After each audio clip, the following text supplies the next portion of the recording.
शहर में महिला सुरक्षा की डिटेल ऑडिट पिछले 3 दिनों में की गई है।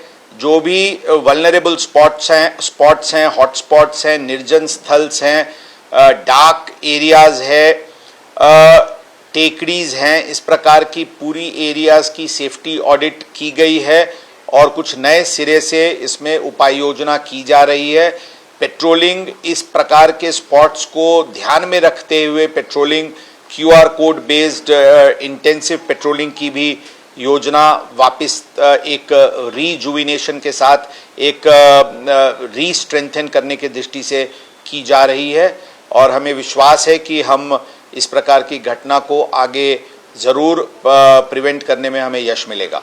पुणे शहर पुलिस दल कायदा और सुव्यवस्था मेंटेन बनाए रखने के लिए crime control, crime prevention, crime detection, इसके लिए पूरे तरीके से कटिबद्ध है, प्रयत्नशील है और हमें जरूर यश मिलेगा। मैं गुनाट गांव के नागरिकों का अपने तरफ से और पुणे शहर पुलिस दल के तरफ से हार्दिक धन्यवाद देना चाहूँगा, क्योंकि उनकी मदद के वजह से ये काम बहुत आसान और एक बहुत ही अच्छे वहाँ पे जो एक एंथुजियाज्म नागरिकों का दिखा पुलिस को सहकार करने की दृष्टि से, वो बहुत ही पॉजिटिव था। मैं खुद उस गांव में विजिट करने वाला हूं और वहाँ पे नागरिकों का जिन्होंने हमें मदद किया उनका हम वहाँ पे सत्कार करने वाले हैं।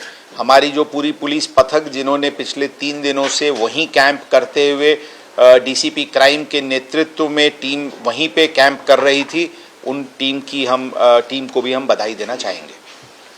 सर, फोन रिकवर झाले का? आता साहेब इन्व्हेस्टिगेशन अत्यंत प्राथमिक स्टेजवर आहे। काल रात्री म्हणजे आज सकाळी त्यांना इथे आणण्यात आलेले आहे। तपास सुरू आहे। तपासची गोष्टीबद्दल आपल्याला योग्य वेळी आम्ही नक्कीच ब्रीफ करू। सध्या त्या विषयावर कृपया करून मला त्याबद्दल आता टिप्पणी करणे शक्य नाही। आरोपीला पकडण्यावर काही श्रेयवाद दिसतोय आम्हाला, क्राइम ब्रांच असेल किंवा स्वारगेट पोलीस स्टेशन असेल, यामध्ये कोणाचे काही श्रेयचे वाद या विषयावर नाही है। मी सांगितले हे टीम एफर्ट आहे। पूर्ण पुणे शहर पोलीस दलचे अधिकारी कर्मचारी प्रत्यक्ष अप्रत्यक्षरित्या या ऑपरेशन मध्ये सहभागी होते। तिथे crime ब्रांचची team, Swargate police स्टेशनची team आणि झोन 2 ची टीम तिथे तळ ठोकून बसले होते। काही अधिकारी तिथून 3 दिवसात हल्ले पण नाही, दिवस आणि रात्री ते काही लोक झोपले पण नाही, अशा प्रकारचे कामगिरी पोलीस दलाने केलेली आहे आणि सर्व पोलीस अधिकारी कर्मचारी जे या ऑपरेशन मध्ये होते त्यांना अभिनंदन। आणि हे जॉइंट टीम एफर्ट होता, यामध्ये कोणत्याही प्रकारची वाद नाही आहे। कशा प्रकारे राबवलं? मंगळवारी पहाटे घटना घडली आणि त्यानंतर 3 दिवस लागले, तर कशा प्रकारे आपण आरोपीपर्यंत पोहोचलो आणि प्रकार उघडकीस कसा आला? घटनाक्रम सांगू। आम्ही आपल्याला थोडक्यात सांगितलेले आहे।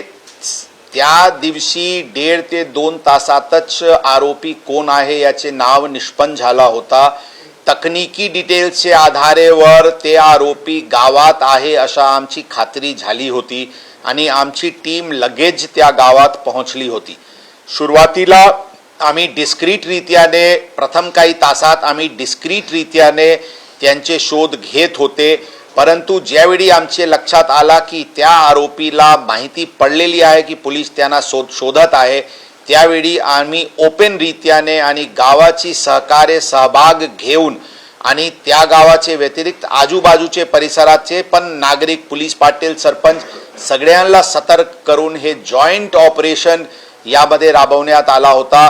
DCP क्राइम स्वतः तिथे कॅम्प करत होते। DCP झोन 2 मॅडम स्वतः याचे बारकाईने या सर्व गोष्टीवर लक्ष ठेवून होते आणि ही पूर्ण जशा मी सांगितले डॉग स्क्वॉडची मदत घेण्यात आली, ड्रोन कॅमेराची मदत घेण्यात आली, कारण आपण भरपूर लोक त्या परिसरात गेले होते। ते काफी ते उंचे ते तिथे शुगरकेन हे होते कल्टिवेशन, म्हणून प्रत्यक्ष विजिबिलिटी अत्यंत कमी होती।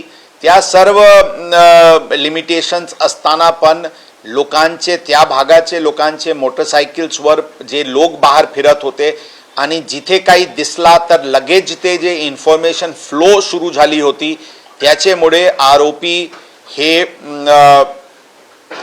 यांना पडणे शक्य नव्हता। पूर्ण परिसर बाहेर आउटर पेरिफरल आम्ही कॉर्डन ऑफ केले होते की त्यांना त्या फील्डचे बाहेर त्यांना पडता येत नाही. सगळे त्या परिसराचे जे बस स्टँड्स आहे, बस स्टॉप्स आहे आणि अशा प्रकारचे सार्वजनिक वाहनांची जिथे कम्युटिंग असते त्या सर्व ठिकाणी आम्ही कॉर्डन ऑफ करून टाकले होते. म्हणजे आरोपी त्या परिसराचे बाहेर पडणे त्यांना शक्य नव्हता आणि म्हणून ते बाहेर सगळे कॉर्डन ऑफ केल्यानंतर इंटरनल आमचे जे कोम्बिंग झाला त्याच्यानंतर शेवटी हे आरोपी आम्हाला भेटला.